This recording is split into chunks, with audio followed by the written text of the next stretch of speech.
Hi everyone! Welcome back to our channel. Today yung flight ko and ito yung nabili namin ni Alex sa Cross Iron Crocs na backpack. Sobrang gaan. Kaya buti binigyan kami ng 15% off.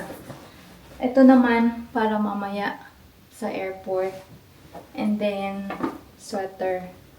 Yan lang. Tapos ito na yung suot ko.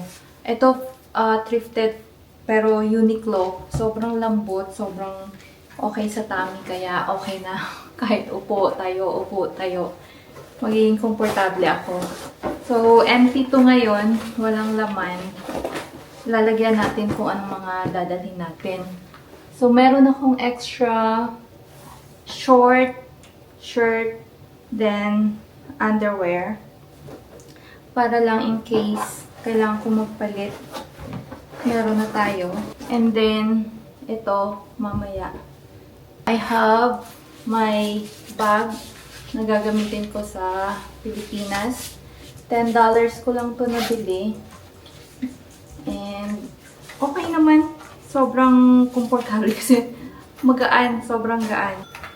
Oh, nag-doorbell yung bata. Ay, yung wait lang. Okay, balik tayo. Tinuruan kasi namin mag-doorbell eh. So, ito, ilalagay ko natin dito. And then, next is wipes. Ito naman is my binigay ni Ate Pat na pouch. Mahilig talaga akong mag-journal lately kasi parang brain dump, tapos kung ano yung mga emotions ko, nilalagay ko dito. Meron akong notebook. Tapos, sticky. And then, stickers, and pen, saka highlighters. Madali lang siya dalhin. Kaya mamaya habang nasa airport, magsusulat-sulat ako ng mga ideas kung anong i-video or gagawin sa Pilipinas. Tapos, I have my makeup pouch. Then, ito naman, nag-upgrade na finally si Alex sa kanyang iPhone. From iPhone 12 to iPhone 16, 17 na ata siya.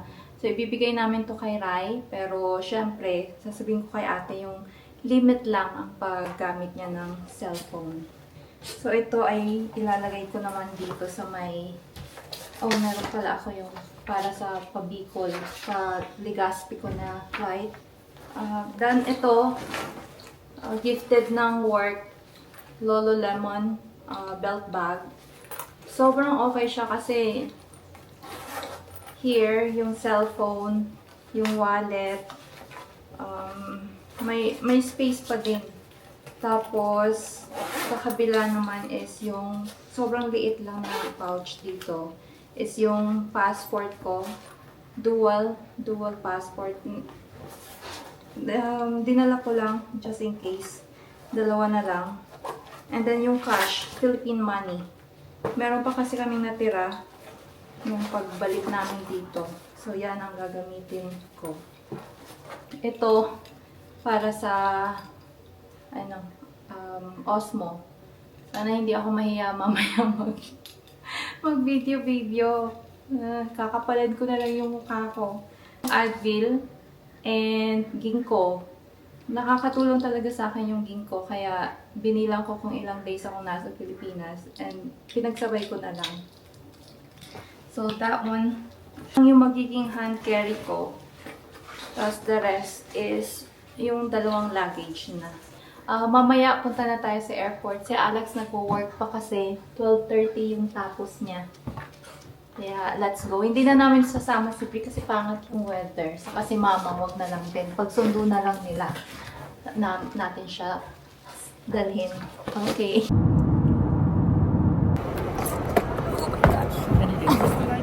No. Power bank, laptop, no. So, second one. The weight was okay with that one? Yep, that was Okay. 21 kilos. Oh, that's and good. This 22 kilos. Oh. What's the... Maximum of it 23.3. Okay, so I'm good. You have 1 kilo that you can fill it up to. That's okay. plane to catch once I'm in Manila, so Oh, they're gonna charge me more if I. Oh, try not to then. Alright. Your boarding time is 3:30. Oh, sorry, 3:50. That's a boarding time. The gate is in P8. Okay. Alright, thank you so Alright, much. Kapag check-in na ako, kami ako, then kakain lang kami saglit para security and then boarding. Nasa middle ako eh. Nag-try ako, sabi ko kung pwedeng sa window or ano. Wala na daw. Full ano ba? Yeah, full flight daw. Kaya, yun. Hanapin muna namin yung food and bilisan na natin.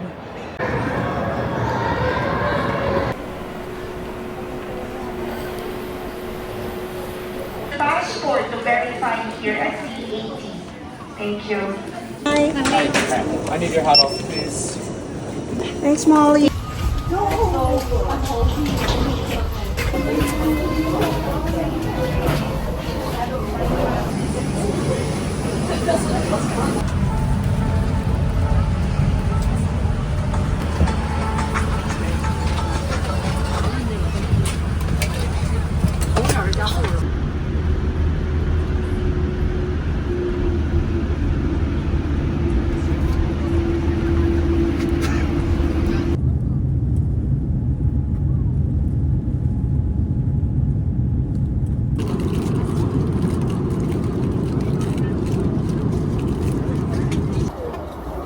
Touchdown, Korea.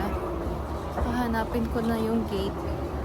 Wala pa akong tulog sa 11 hours and 18 minutes na biyahe. Siguro 30 minutes lang yung tulog ko. So I'm hoping makatulog ako papuntang Maynila.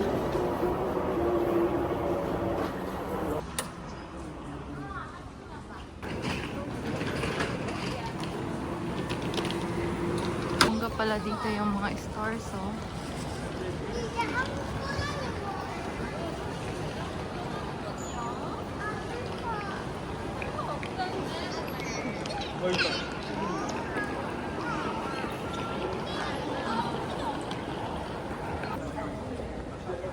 Ang laki ng Louie, oh. Buti na lang, hindi na ako mahilig mag-Louie.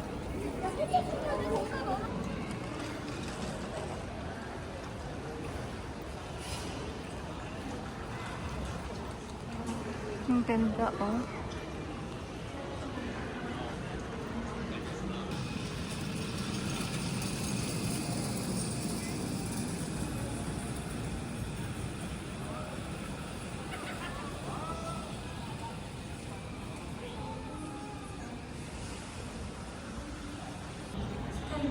Last leg.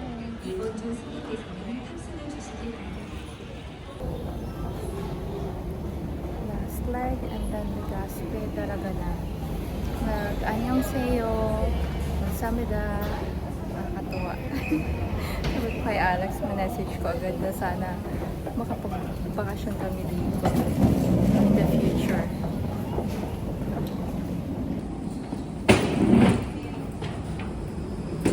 Ito ilalagay mo sa inyong front.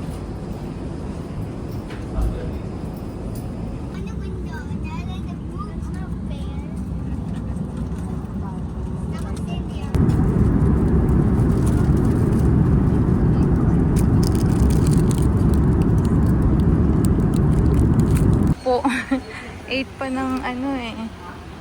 Ng touchdown Manila. Punta naman ako ngayon sa Terminal 2 para biyaheng Daraga, Legazpi. Grabe, pagod na pero happy naman ako na nandito na ako. Safe and sound. So maghihintay na lang tayo ng bus. Yung mga uuwi soon, dito sa gilid, meron na shuttle bus papuntang Terminal 2 and Terminal 3. Helpful naman yung tumulong sa akin, si Mark. Yun, galing siya doon, kumuha ng luggage, and then dito lang sa gilid para sa terminal. Pero nandyan din yung mga buses. Ayan, waiting area. So, may susunod sa inyo. ako another biyahe pa kasi. By the way, before I forget, kailangan talaga yung ETA. Hindi pwedeng hindi nyo gawin. Yun yung pinaka-importante. Requirement talaga siya. Kaya gawin nyo na habang naghintay kayo ng sa airport. Yeah, importante talaga hindi kayo makakalabas ng immigration pag wala yun. Kung dual naman kayo, pakita nyo yung dalawang card nyo. Kailangan nilang makita yun at para malagyan ng stamp code. So kung Philippine passport sa Canadian passport, pakita nyo yung dalawa.